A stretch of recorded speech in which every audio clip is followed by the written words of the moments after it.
Hey everyone, this is Kelsey from the Arcane Library, and here I'm going to give you a quick walkthrough of our latest adventure. It's a first level adventure for 4 or 5 players called Temple of the Basilisk Cult. And this adventure is set in a tropical jungle setting, a really good introduction for first level players to Chult. I'm super excited about Chult, Wizard's newest release, and there isn't a super solid first level introductory kind of adventure for that setting, so I thought this would be kind of a good way to get a party together in an unconventional way by putting them right into a challenging situation and seeing if they can come together as a heroic group. So let's get right into it. You get your table of contents right here, and I will explain each encounter really quickly. So the adventure starts off in a archaeological dig site called Miven's Rest. Here's your map. It has a few interesting sites, and that is laid out more thoroughly right here at the beginning of the adventure. You have an important NPC named Ruskin, who is the head archaeologist there. And that is where the players find themselves. You want to start off probably by asking why they're at Miven's Rest. Maybe they're coming and going from civilization, maybe they are there to participate in some of the archaeological digging that's going on, maybe they're fleeing somebody and want to hide out 2 days out into the jungle for a bit. Whatever the case, when you start the adventure, I would ask each player where they are, give them a description of Miven's Rest, a little bit about what's going on in each location here, have them tell you what they're doing. And then you want to jump right into the first encounter. The first encounter is Campsite Overrun. So what's going on here, and a bit of backstory, is that the archaeological dig site has actually uncovered some relics important to a cult, a basilisk cult, that is deep in the jungle. So here you can see there is actually a coffin that has been exposed by digging and excavation, and inside that coffin is a fancy gem-encrusted skeleton holding a stone egg, which is, in fact, a basilisk egg. So, Campsite Overrun is when the basilisk cultists who want it back decide to attack the campsite.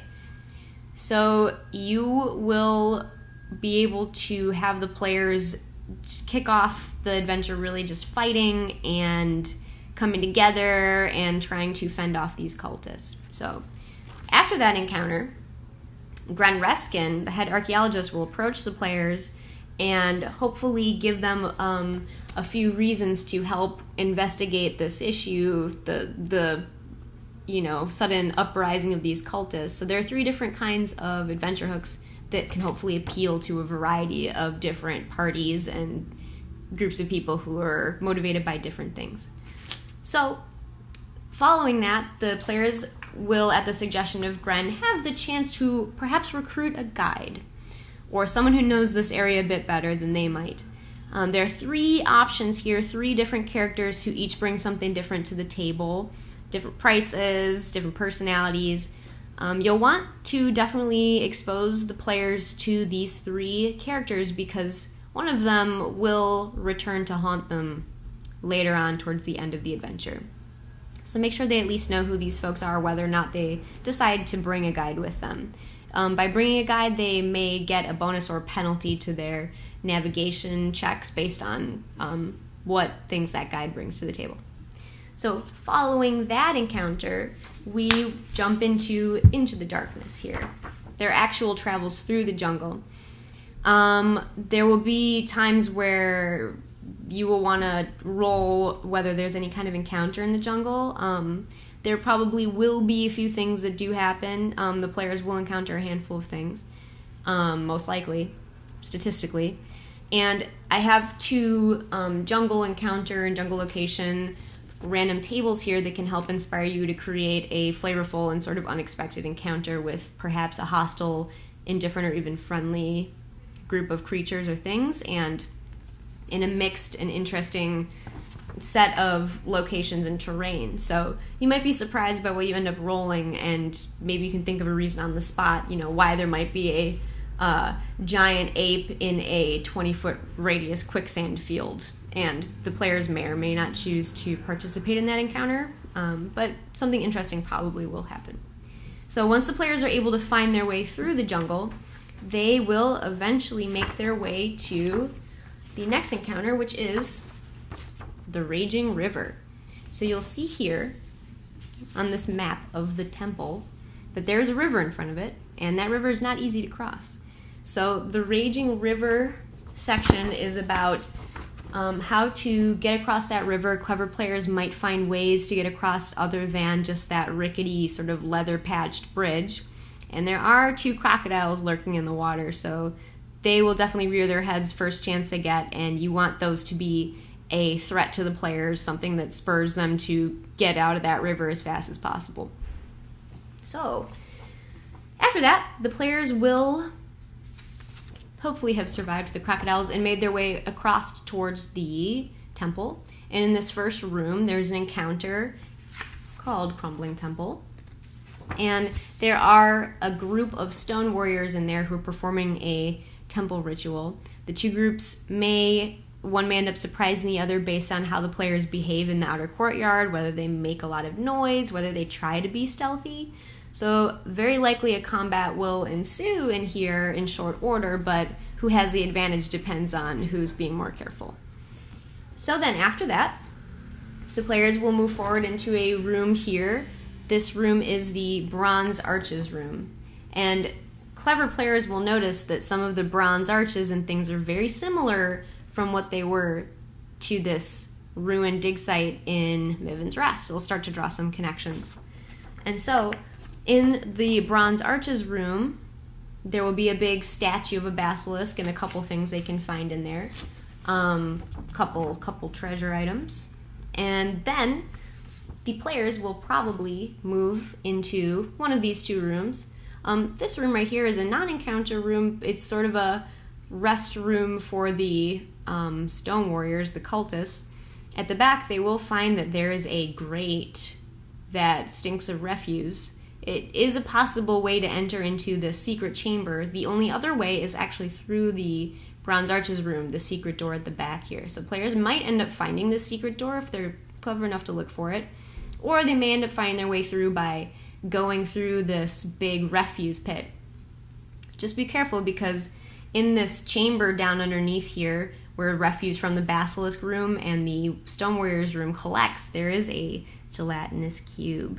And those guys are pretty deadly for a first level group. They could flee, they don't have to actually defeat it, but gelatinous cubes are pretty dangerous, but they are so fun to spring on a party, especially if they've never seen one before. Just put someone right in there. Terrifying.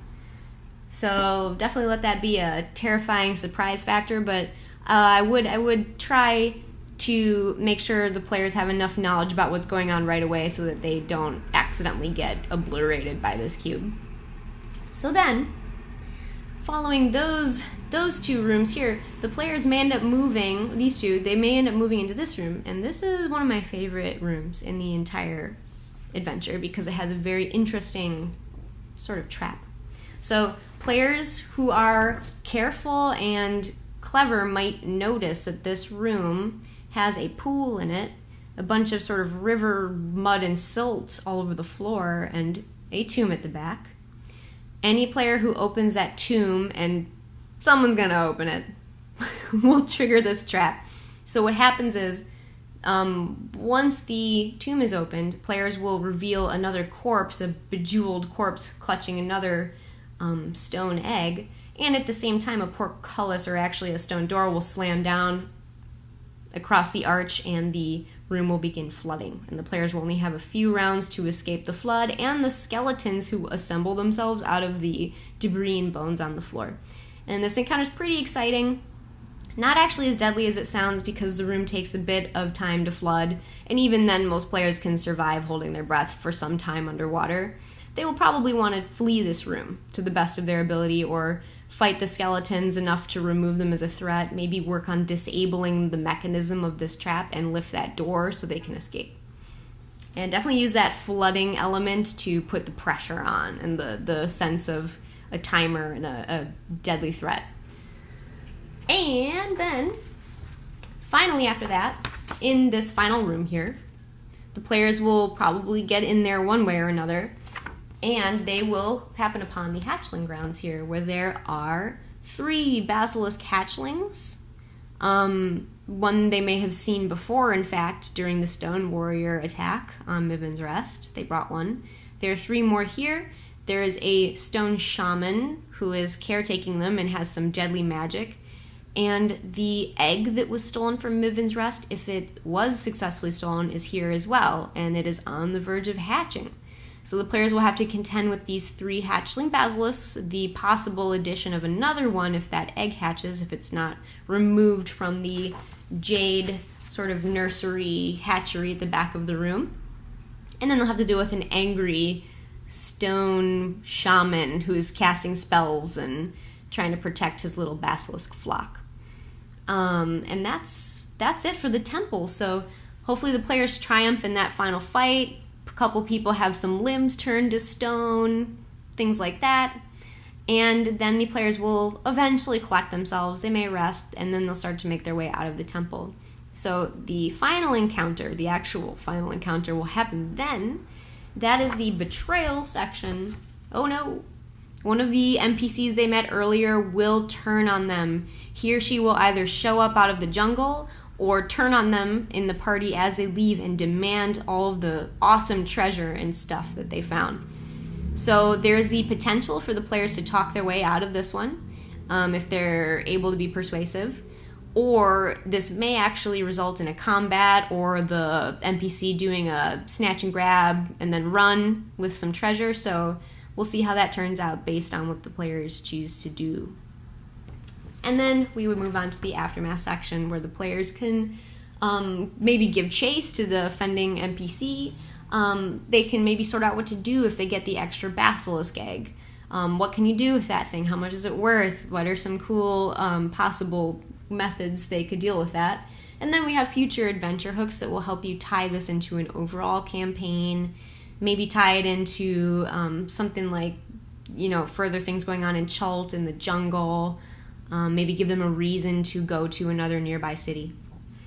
And that's it. You have a couple new monsters in here, 4 in fact, 4 to use at your discretion for jungle settings and for future adventures. So this adventure is going to be up for free actually on my website. It's thearcanelibrary.com, and this is our current hidden lore. So by signing up for the website, you will get a free copy of this adventure and all of its maps for virtual tabletops, all of the printable combat cards, everything you need to run this thing. So definitely head over there and pick this guy up. This is a really fun adventure. I can't wait to hear what you guys think about it, how the encounters turn out, what kind of adventures ensue. So definitely let me know if you run this. Give me a heads up how it goes and an adventure recap. I can't wait to hear about that. And hopefully you guys enjoy it. All right, we'll talk to you guys later. Bye.